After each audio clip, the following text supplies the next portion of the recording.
You've made some pretty huge mistakes in your time, right? Maybe you dropped your brand new iPhone out of a plane mid-flight, or accidentally hit the gas instead of the brakes.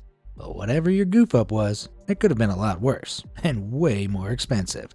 You could have accidentally blown up two multi-million-dollar aircraft, sent a billion-dollar rocket to its doom, or sunk a ship in one of the busiest shipping lanes in the world. Suddenly your mistakes don't seem so bad, huh? Well, get ready to feel even better about your own blunders as we take a look at even more of the most expensive mistakes in history.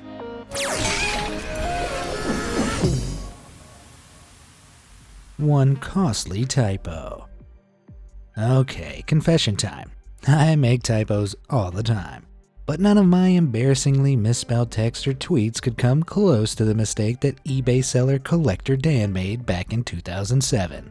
He'd listed a bottle of Allsop's Arctic Ale on the auction site, fully corked and complete with a wax seal, which came with a laminated note. The note from 1919 explained the bottle was one of a very limited collection that had been brewed specifically for a polar voyage way back in 1852. This certified it as a real and incredibly rare item, one worth hundreds of thousands of dollars to any avid brewers or beer specialist. But Collector Dan had made one massive mistake. He'd missed a P off his spelling of Allsops. This was back in the day before most websites returned results for misspelled searches, so the beer only received 2 bids. In the end, it sold to a buyer called Voodoo Score in Oklahoma for a pitiful $304. Voodoo Score, however, wasn't going to make Collector Dan's mistake. He relisted the beer less than 2 months later, and with all the right spelling, the bottle received 157 bids in just 10 days. The beer finally sold for a mind-boggling $503,000. Oh man, I bet Collector Dan uses spell check on everything he types now. Fighter fire.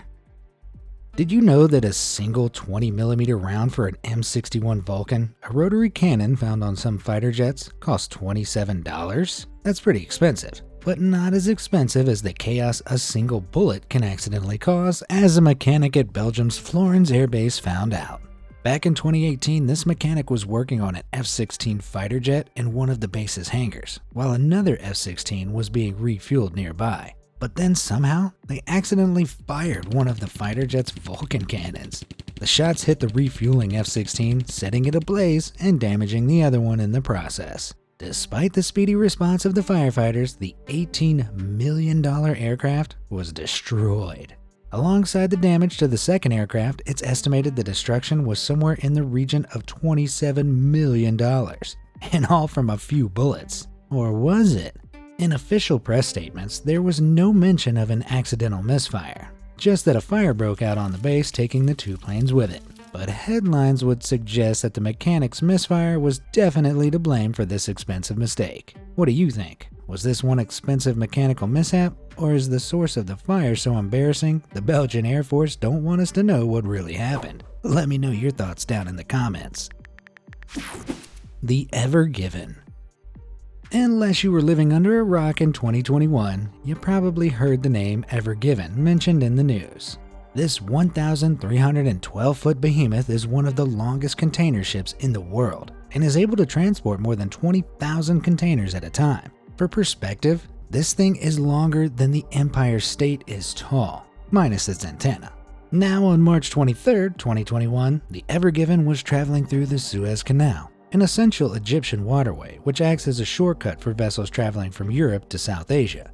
Without it, they'd need to go all the way around the coast of Africa, adding roughly 4,350 miles onto a ship's voyage. The only issue is that the canal is tight, at just under 80 feet deep and less than 700 feet wide. The last thing you'd want to do is try steering a bulky ship through this tiny canal during poor weather conditions and high winds. Which is exactly what the Ever Given's captain, Krishnan Kanthaval, decided to do. Underestimating the weather, the captain quickly lost control of the ship, which became hopelessly wedged across the canal. More than a dozen tugboats were called out to try to haul the ship free of the shore. Komatsu excavators and other equipment dredged up more than 1 million cubic feet of sand surrounding the ship. But even with all this help, it still took 6 days and 7 hours to finally get the sizable ship free. And that's when the cost of this error started piling up. It had blocked more than $400 million worth of goods passing through it per hour, which added up to a staggering $31.5 billion in lost trading. On top of that, the court ordered the vessel's owners to pay $900 million in compensation. So that's roughly $32.4 billion all added up. The Canal Authority later announced that Captain Konthaval was fully responsible for the grounding, but that pricey near billion-dollar compensation tab fell on the shoulders of his employers. While it was a heavy price to pay, the Ever Given did make up for it on social media with some utterly priceless memes. Scratch Card Scandal. Roswell, New Mexico is famous for its many UFO sightings, but back in 2007 it became the home of a costly mistake that was really out of this world. The general manager of Roswell's Honda dealership hired a direct mail marketing company to send out 50,000 scratch-off tickets to local residents, with one lucky ticket holder receiving a $1,000 grand prize. But a typographical error written into the advert meant that all 50,000 tickets were grand prize winners. So instead of offering just $1,000, Jeff's dealership was now offering $50 million. You get a car, and you get a car, and everybody gets a car. Man, Oprah's gonna need to step her game up. Fortunately, Jeff spotted the typo before the final 20,000 tickets could be released, but the damage was done. The marketing company apologized profusely, and to prevent public relations damage, they offered $5 Walmart gift cards and the chance to enter a contest with an even higher grand prize. Looks like Oprah's car giveaway crown is safe for another day. Now, I can't give you a car, but if you hit those like and subscribe buttons down below, I can give you free videos and endless entertainment. Yeah, not exactly the Oprah moment I wanted, but still a pretty sweet deal. All done? Great. What do we got next? Container catastrophe. Do you ever get ready to go outside, realize the weather is bad, and decide to stay inside instead? If the captain of the One Apus had had this kind of foresight, then this ship wouldn't be in this video. Back in November 2020, the 1,194-foot Japanese container ship set sail from Yantian to Long Beach. But 1,600 miles into the journey, the ship hit a huge storm in the middle of the Pacific. While ships like this are designed to detect and to a degree withstand rough weather, the conditions were so brutal that the stacked containers on the ship's deck began to shift. All up, the storm toppled 1,816 units of the 14,000 the One Apus was carrying into the sea. The captain had no choice but to turn the ship around and try to dock in Kobe. When it did dock, the extent of the damage had to be seen to be believed. Containers were crushed, others were barely balanced on the ship. It was carnage. It's estimated that this one incident resulted in more than $200 million worth of cargo loss, the second biggest cargo loss in shipping history. While an official investigation is still ongoing, theories have been floating around as to the cause of this incredible catastrophe. Some believe that the captain had analyzed the weather patterns and knew a storm was imminent, but he decided to risk it because he was on a tight schedule and just assumed it wouldn't be that bad. Others speculated that freak waves no one could have predicted rose to more than 50 feet high, which even large ships like this just can't withstand. Well, the investigation is still ongoing, so for now, all the authorities can do is wave goodbye to this $200 million mistake. Fatal Fukushima. Back in 2011, a magnitude 9 earthquake, the strongest ever recorded, struck Japan, triggering a 130-foot high tsunami. The waves obliterated Japan's coastline, on part of which lay the Fukushima Daiichi nuclear power plant. Systems at the plant detected the quake and automatically shut down the 3 reactors that were running at that time. Emergency diesel generators were switched on to keep the reactor cores cool, as they remained incredibly hot, more than 1,000 degrees Fahrenheit, even after the reaction stopped. It was then that a 46-foot high wave hit Fukushima, flooding the plant, obliterating 31 of the 33 emergency generators, and the cooling cycle stopped. Temperatures in the reactors skyrocketed, reaching well over 5,000 degrees Fahrenheit and triggering a nuclear meltdown, along with a series of deadly hydrogen and petroleum explosions. Over the 6 days that followed, about 980 petabecquerels of radioactive material contaminated the surrounding areas. This is roughly 18% of what the famous meltdown at Chernobyl released. Initially, this was seen as an accident no one could have predicted, and yet in 2015 it was revealed scientists had warned the plant operators this might happen. They'd highlighted the fact that the critical backup generators were built in low-lying areas that were at risk of being damaged by a large tsunami. But the plant operators, Tokyo Electric Power Co., ignored these warnings. Instead, they favored their own internal faulty data, which they claimed meant tsunamis of that size simply weren't possible. Their ignorance didn't just cost them a power plant, which was worth $2.2 billion, but the cleanup is really going to take them to the cleaners. It's currently estimated that even now, more than 10 years after the meltdown, it's going to take another 30 years and a further $76 billion cleanup effort. Yeah, that's billion, with a B. Turns out that removing intact nuclear fuel, dismantling nuclear reactors, and disposing of heavily contaminated water comes with one hell of a cost. And one that might have been avoided if only they'd listened to the people who knew what they were talking about. Gee, what a concept. Going for broke. I can't pretend I understand the stock market. I'm a YouTuber, not a business whiz. But then again, even professional brokers get the market wrong sometimes. I don't mean selling a short or whatever the terminology is. I mean sometimes they make a typo. A really, really big typo. Back in December 2005, Japanese brokerage firm Mizuho Securities wanted to sell one share in company JCOM for 610,000 yen, roughly $5,000 at the time, on the Tokyo Stock Exchange. This was JCOM's public debut on the exchange, so it was really important that the trade went to plan. But it couldn't have gone worse if it tried. Somehow, instead of listing one share at 610,000 yen, it listed at 610,000 shares at 1 yen. That's less than a penny apiece. Even though the number of shares listed was more than 41 times what JCOM had available, the stock exchange processed the order anyway. Mizuho, realizing the error, tried to cancel the order, but the stock exchange doesn't cancel transactions like this, even if they're erroneous. Fortunately, the exchange didn't allow for stocks to be sold for just 1 yen, but they were sold as low as 572,000 yen, roughly $4,767. Mizuho scrambled and tried to buy back as many shares as it could, but by the time trading ended that day, Mizuho had lost 40.7 billion yen. That was some $336 million then, about $372 million today. Mizuho had to cough up for the mistake, but then they tried to sue the Tokyo Stock Exchange for allowing such an obvious error to be submitted unchallenged. They sought 41.5 billion yen, but the court only awarded them 10.7 billion yen, less than a quarter of what they lost. So if ever you needed a reason to double, if not triple check your work, Mizuho just provided 40.7 billion of them. Millennium Tower. You ever get that sinking feeling that something's not right? Residents of San Francisco's Millennium Tower know what that feels like all too well, alongside a weird leaning feeling too. This sleek blue-gray tower was completed back in 2009 and is the tallest residential tower complex in the city.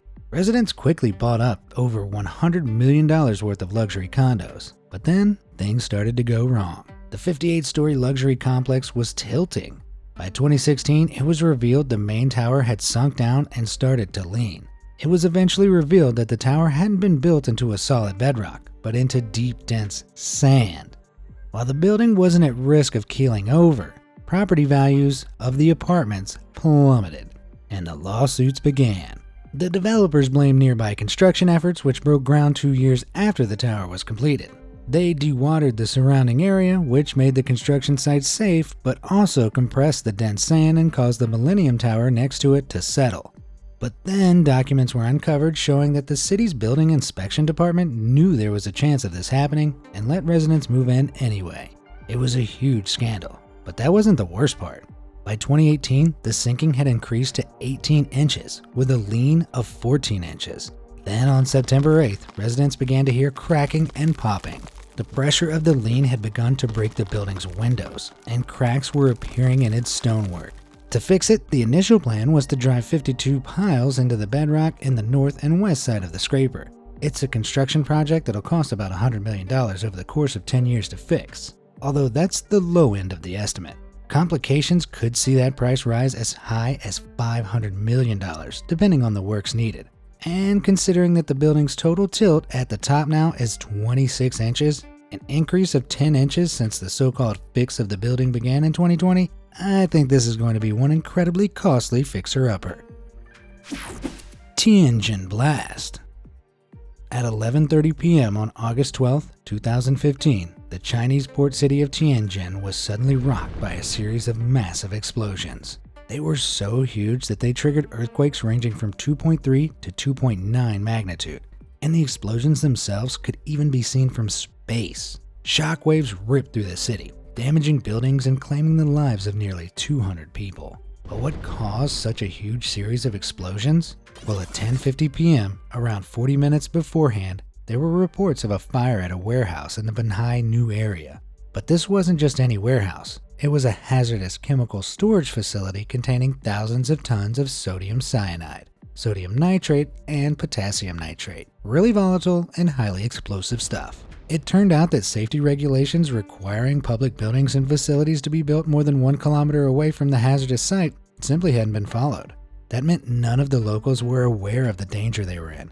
Not only that, but really poor record keeping meant those in charge of the facility weren't able to identify all the substances being stored. And so on that very hot August day, the inadequately stored chemicals caught fire, resulting in explosions with the force of more than 280 tons of TNT.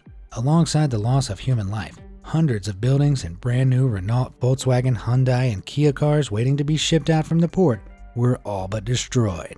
These were less than 300 feet from the original blast site and bore the brunt of the explosion. Roughly 26,000 new cars were completely ruined, amounting to an estimated 3 billion yuan, roughly $473 million in damage. And that was just the start of it. The supply chain disruption cost an unbelievable $9 billion, the third largest supply disruption in China's history. Jail sentences were given to 49 government officials, warehouse executives, and staff for their roles in circumventing the safety rules that led to the disaster. The families of those that perished received some compensation, with the government also promising to buy back explosion-damaged properties at a rate of 130%. This means the oversight ended up costing a staggering $10 billion all totaled up. Well, I didn't think it needed saying, but if you're in charge of literal explosives, make sure they're stored safely. Beirut Blast. You'd think after the devastation and cost of the Tianjin blast, no one on Earth would be stupid enough to make the exact same mistake again, right? Right? Let's rewind to 2020 and head over to Beirut, Lebanon. On the 4th of August, a fire engulfed a warehouse over in the port. Then less than 20 minutes later, this happened.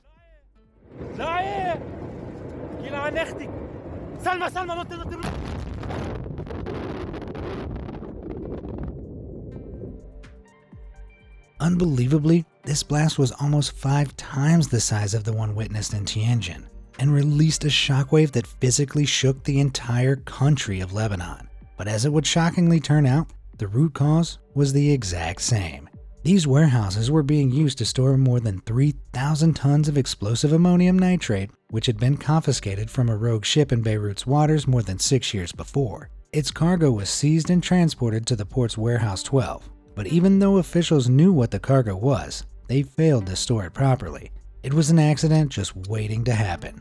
So in 2020, when an unknown source started a small fire in the warehouse, the nitrates exploded with the force of 1.1 kilotons of TNT, one of the most powerful non-nuclear explosions in history. Nearby buildings were leveled, cladding was stripped off, cars caught in the shockwave were wrecked, and 300,000 people were left homeless.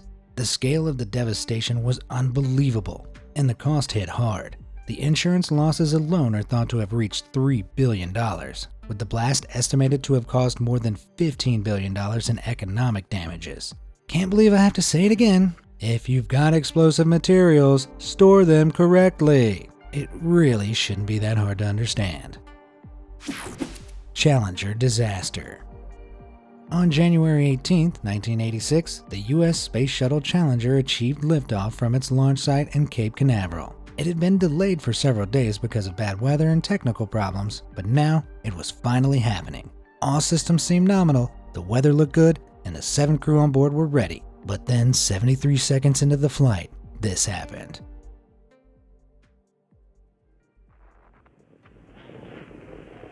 Minute 15 seconds. Velocity 2,900 feet per second. Altitude 9 nautical miles. Downrange distance 7 nautical miles. The shuttle suddenly broke up into a forking plume of smoke and debris. Millions watched the first major shuttle accident in human history on live TV. There were tragically no survivors, and people wanted answers. A special commission was set up to establish what went wrong, and the answer shocked everyone. The rocket booster's rubber O-rings, which were meant to keep gases from escaping, had been affected by the record low temperatures experienced on the day of the launch. They broke shortly after liftoff, allowing pressurized gas to leak into the adjacent fuel tanks, causing the structural failure and resulting explosion. But the worst part, by far, was that NASA knew about the O-rings.